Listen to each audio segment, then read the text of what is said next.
নমস্কাৰ আপোনালোক সকলোকে মোৰ ইউটিউব চেনেললৈ পুনৰবাৰ স্বাগতম জনাইছোঁ আৰু হয়তো ঠাইখিনি দেখি আপোনালোকে অনুমান কৰিব পাৰিছে আজি আমি ক'লৈ আহিছোঁ।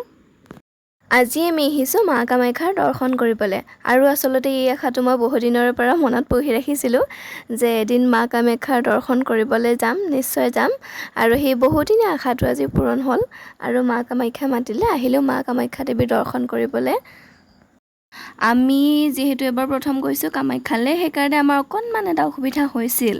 অসুবিধা মানে এই আৰু পূজা ক'ত কেনেকৈ কি কৰিম, ধূপচাকি ক'ত জ্বলাম সেই তাকে লৈ প্ৰথমতে অকণমান ইফালে সিফালে উল্টা পুল্টাকৈ অলপ পাক ঘূৰিব লগা হৈছিল আৰু যথেষ্ট মানুহৰ ভিৰোতো।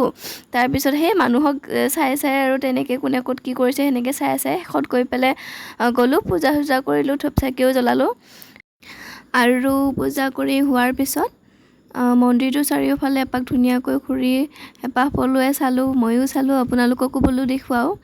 আৰু আচলতে মন্দিৰৰ ভিতৰত আপোনালোকক দেখুৱাব নোৱাৰিলোঁ কাৰণ ভিতৰত ভিডিঅ' কৰিব নিদিয়ে, সেইকাৰণে কৰা নহ'ল। আৰু ইয়াৰ ওপৰৰ পৰা চাওকচোন ইমান ধুনীয়াকৈ ভিউটো আহি আছে।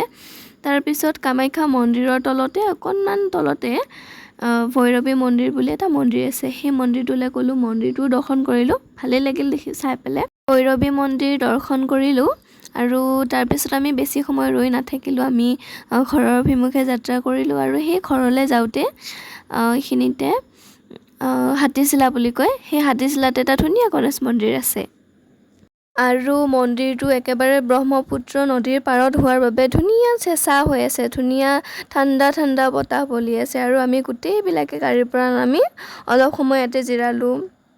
যিহেতু ঠাইখিনিও খুব বেছি ধুনীয়া ঠাণ্ডা পৰিৱেশ সেইকাৰণে আমি সকলোৱে ইয়াতে অকণমান জিৰালোঁ। ইয়াতে যে এটা ধুনীয়া সুৰংগ আছে, মানে ইফালেৰে সোমাই শিলৰ চেপেৰে গৈ আকৌ সেইটো ফালেৰে ওলাই যাব পাৰি, সেই তেনেকৈও আমি সোমাই পেলাই এইফালেৰে ওলাই গৈছিলোঁ, কিন্তু সেইখিনিত ভিডিঅ' কৰা নহ'ল। পিছত কেতিয়াবা আপোনালোকক আহিলে দেখুৱাম দিয়ক। সেই তাতো গৈ পেলাই ভালে লাগিলে। এই হাতীচিলাতে আছে সেইখিনি ঠাই, ধুনীয়াকৈ লাইট চাইট লগাই থৈ দিছে যাতে মানুহবিলাকে যাব ভয় নকৰে।